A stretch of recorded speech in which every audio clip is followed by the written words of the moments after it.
নমস্কার, আমি রজত শুভ্র মুখোটি এসএসসিএনে আপনাদের সবাইকে আরও একবার স্বাগত। নৈহাটিতে একটা রুদ্ধশ্বাস ফুটবল ম্যাচের আমরা সাক্ষী থাকলাম। অসাধারণ ব্যক্তিগত নৈপুণ্য যেমন আমরা দেখলাম, তেমন দুই কোচের মেধার লড়াই দেখলাম। তার পাশাপাশি দুটো অসাধারণ গোলেরও আমরা সাক্ষী থাকলাম এই ম্যাচে। খেলার রেজাল্ট সুন্দরবন 1 বনাম নর্থ চব্বিশ পরগনা ইউনাইটেড এফসি 1। অর্থাৎ এই প্রথম, যেমনটা দীপঙ্কর শুরুতে বলেছিল, সুন্দরবন বেঙ্গল অটো এফসির অশ্বমেধের ঘোড়া চলছে, সেই অশ্বমেধের ঘোড়া কিন্তু আটকে গেল পঞ্চম ম্যাচে এসে। তাদের যে জয়ের ধারা চলছিল, সেই জয়ের ধারায় কিন্তু জ্যোতিচিহ্ন পড়ে গেল। কিন্তু তা সত্ত্বেও 5 ম্যাচ খেলে এই মুহূর্তে তাদের 4টে জয় এবং 1টা ড্র, অর্থাৎ 13 পয়েন্ট। অন্যদিকে north Bengal United FC north চব্বিশ পরগনা ইউনাইটেড এফসি আজকের ম্যাচ ড্র করার ফলে তাদের দাঁড়ালো 5 ম্যাচে 7 পয়েন্ট। দুটো জিতেছে, হাওড়া হুগলি ওয়ারিয়ার্সের কাছে তারা 2 ম্যাচ হেরেছে এবং আজকের ম্যাচ ড্র হলো। তাহলে সুন্দরবন বেঙ্গল অটো এফসি তারা চলে গেল 5 ম্যাচে 13 পয়েন্ট নিয়ে, এবং নর্থ চব্বিশ পরগনা ইউনাইটেড এফসি 5 ম্যাচে 7 পয়েন্ট। আমরা আলোচনা করব, আমাদের 2 ফুটবল বিশেষজ্ঞ রয়েছেন, দীপঙ্কর এবং দুলাল। সবার প্রথমে জানিয়ে রাখি যে আমাদের এই ম্যাচে কিন্তু আমরা দুটো অসাধারণ গোল দেখলাম। আমি সবার প্রথমে দুলালের কাছে যাই। দুলাল, ম্যাচের রেজাল্ট কি এমনটাই হওয়া উচিত ছিল নাকি সুন্দরবন মনে হচ্ছে যে সুন্দরবন আরো বেশি গোল করার জায়গা তৈরি করেছিল? ম্যাচটাই কিন্তু সুন্দরবন ভালো খেলেছে। প্রথমে গোল করে এগিয়ে গেছিল, নবাব আগে যে গোলটা করেছিল অসাধারণ একটা গোল। তারপরে বেশ কিছু আক্রমণ করেছিল এবং অপশানস তৈরি করেছিল, কিন্তু ক্রিয়েট করতে পারেনি। সেই দিক থেকে আমি বলবো আজকে কিন্তু নর্থ চব্বিশ পরগনা অনেক ক্যালকুলেটিভ ফুটবল খেলেছে এবং ওরা প্রথমে গোলটা কনসিড করার পরে ওরা কিন্তু কোনো সময় মনে হয়নি যে আজকের ম্যাচটা হেরে যাবে বা ছেড়ে দিচ্ছে ম্যাচটা। সুতরাং ওরা লড়াই করেছে এবং ম্যাচটা কিভাবে ফিরে আসতে হয় সেই জায়গা কিন্তু তৈরি করেছে, এবং গোলটা যেটা করেছে খুব ভালো একটা গোল করেছে, যার জন্য কিন্তু আজকের ম্যাচটা আমরা ড্র হিসেবে দেখতে পেলাম। কিন্তু সুন্দরবন বেশ দুটো তিনটে বল ভালো তৈরি করেছিল, সেগুলো কনভার্ট হলে পরে ম্যাচটার রেজাল্ট কিন্তু অন্যরকম হতো। বলছে আমি একটু দীপঙ্কর কাছে যাই গিয়ে। নর্থ চব্বিশ পরগনা ইউনাইটেড এফসি সাঙ্গা 22 নম্বর ইন্টারস্টেট, যে গোলটা, ছেলেটা কিন্তু শুধুমাত্র গোল নয়, আমরা থ্রু আউট দ্য ম্যাচ দেখলাম ছেলেটি খুব দৃষ্টিনন্দন ফুটবল খেলেছে। কিন্তু এই গোলটা, ও গোলের শটটা রেখেছে, 3 কাঠিতে রেখেছে ঠিকই, কিন্তু এটা কি গোলকিপারের দোষ গোল বলা যায় নাকি? একদম রজতা, তুমি ঠিকই বলেছো। যে তুমি বলছিলে না দুটো অবিশ্বাস্য গোলে, সেকেন্ড গোলটা নিশ্চয়ই অবিশ্বাস্য নয়, গোলকিপারের মিস্টেকে গোল হয়ে গেল। কারণ গোলকিপারটা নিজেও ভাবছে খেলার পরে, যে ওর মুখটা দেখলাম যে কীভাবে গোলটা খেলাম, ওটা ফ্লাইটটা মিস করেছে, যে কি লেগে চলে গেল হাতে। গোলটা হয়তো বাজে খেয়েছে গোলকিপার, কিন্তু ম্যাচটা গোলের মুভমেন্টটা, যে ছেলেটা যে জায়গায় গোল শটটা রেখেছে, সেটা কিন্তু প্রশংসার যোগ্য। সে তো অবশ্যই, ও পুরো ম্যাচটা কিন্তু ছেলেটা ভালো খেলেছে। সাঙ্গা বলে ছেলেটা অনেকক্ষণ ধরে ট্রাই করছিল। বলে না যে চেষ্টা করে তার হয়, ঠিক ও সেরকমই দেখালো, যে চেষ্টা করছিল, ও একটা ঠিক গোল পেয়ে গেল। এটাই হয়। কিন্তু একটা জিনিস, প্রথম হাফটা নর্থ চব্বিশ পরগনা ভালো খেললো, কিন্তু সেকেন্ড হাফটা সুন্দরবন ভালো খেলছিল, কিন্তু খেলার এগেনস্টে কিন্তু গোলটা হয়ে গেল। মানে সুন্দরবন অটো এফসির যে দাপট, যেমনটা দুলাল বলছে যে সুন্দরবন অটো এফসির যে দাপট, সেই দাপট কিন্তু আমরা নর্থ চব্বিশ পরগনা ইউনাইটেড এফসিকে দেখলাম, তারা কিন্তু 1 ইঞ্চি জমি ছাড়েনি, তারাও কিন্তু কাউন্টার অ্যাটাকে গেছে, তারাও কিন্তু দৃষ্টিনন্দন ফুটবল খেলেছে। নর্থ চব্বিশ পরগনা ইউনাইটেড যে প্রতিকটা ম্যাচই আমরা দেখছি যে সামহাও তারা আইদার হেরে যাচ্ছে বা ড্র করছে।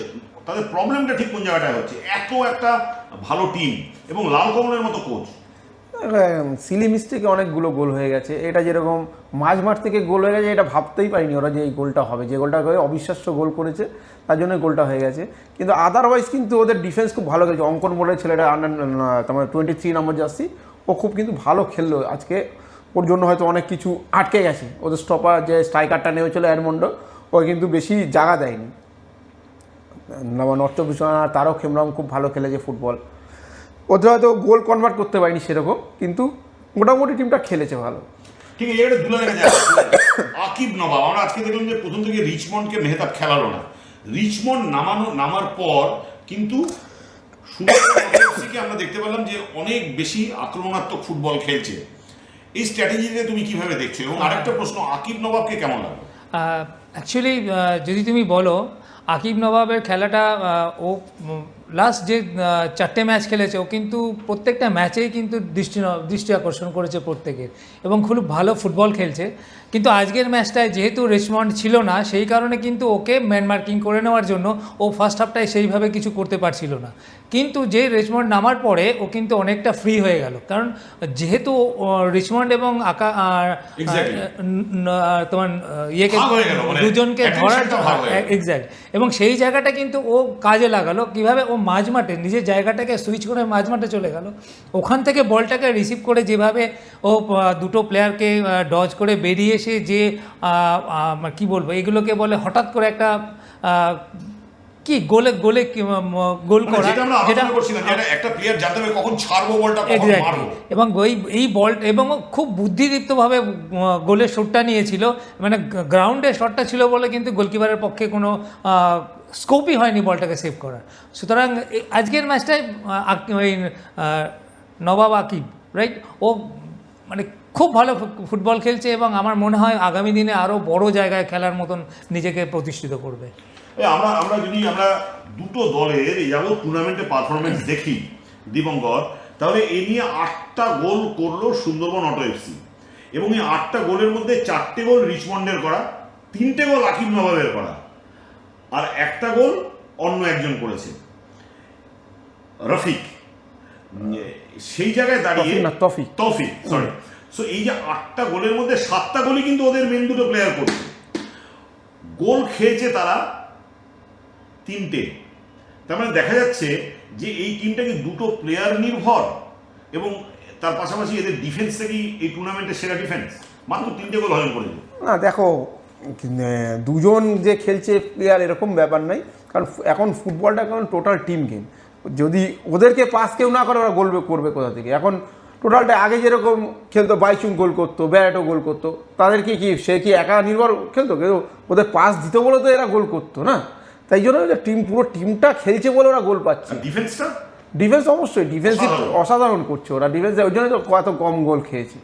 আমি একদম শেষ মুহূর্তে চলে এসেছি, দুলালের কাছে আমি যেতে চাই। দুলাল, নর্থ 24 পরগনা ইউনাইটেড এফসি তারা 10টা গোল করলো, তারা 10টা গোল করছে, কিন্তু তারা গোলের সংখ্যাও বেশি, হজম করতে হচ্ছে তাদের।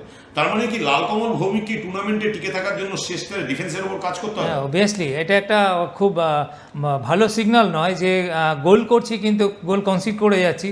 এটা সবসময় কোচের কাছে একটা ভীষণ চ্যালেঞ্জিং ব্যাপার, কারণ যদি ডিফেন্স লাইনকে না স্টপ করতে পারে, তাহলে পরে কিন্তু গোল করলেও আমরা গোল কনসিড করে যাচ্ছি। সুতরাং সেই পরিস্থিতি এদের দাঁড়াচ্ছে। সুতরাং এই জায়গাটায় আরও ভালো করে ডিফেন্স লাইনকে আরও কম্প্যাক্ট করতে হবে, এবং কীভাবে করলে ভালো হয় সেটা আই থিঙ্ক গৌতম এবং লালকমল যারা আছে তারা ওটা আরও ভালো বুঝতে পারবে। আমার মনে হয় ওদের ডিফেন্স লাইনকে যদি একটু অর্গানাইজ করতে পারে, এবং আজকে যেভাবে খেলেছে, আমার মনে হয় এটাকে আরেকটু যদি বেটার করে, তাহলে পরে ওদের জন্য, ওই টিমটার জন্য খুব ভালো হবে।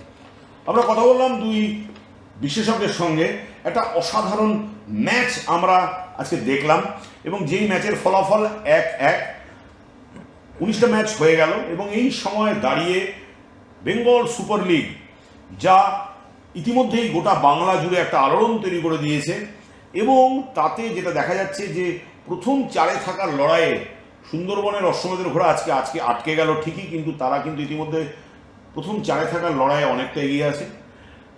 নর্থ 24 পরগনা ইউনাইটেড এফসি তারাও কিন্তু এগিয়ে রয়েছে। টুর্নামেন্ট আরও বাকি রয়েছে, দু দলের আরও 9টা করে ম্যাচ বাকি রয়েছে। এখন টুর্নামেন্টে জাস্ট বলা যায় 1/3 মাত্র শেষ হয়েছে, কিন্তু একটা দৃষ্টিনন্দন ফুটবল আমরা দেখলাম, দুটো কোচের মস্তিষ্কের লড়াই দেখলাম, দুটো বিদেশি পারফরমেন্স দেখলাম, দু দলের আন্ডার 19 প্লেয়ারদের লড়াই দেখলাম, এবং একটা উপভোগ্য ম্যাচ আমরা আপনাদের সামনে সবাই মিলে তুলে ধরতে পারলাম। এসএসসিএন দেখার জন্য আপনাদের অসংখ্য ধন্যবাদ। বেঙ্গল সুপার লিগের অন্যান্য ম্যাচগুলো আপনারা দেখতে থাকুন জি বাংলা সোনার এবং জি5-এ, এবং যারা টিভিতে বা অ্যাপে দেখবেন না, তারা স্টেডিয়ামে যান, স্টেডিয়ামে গিয়ে প্রতি কটা ম্যাচের প্রতি কটা মুহূর্ত উপভোগ করুন। অসংখ্য ধন্যবাদ।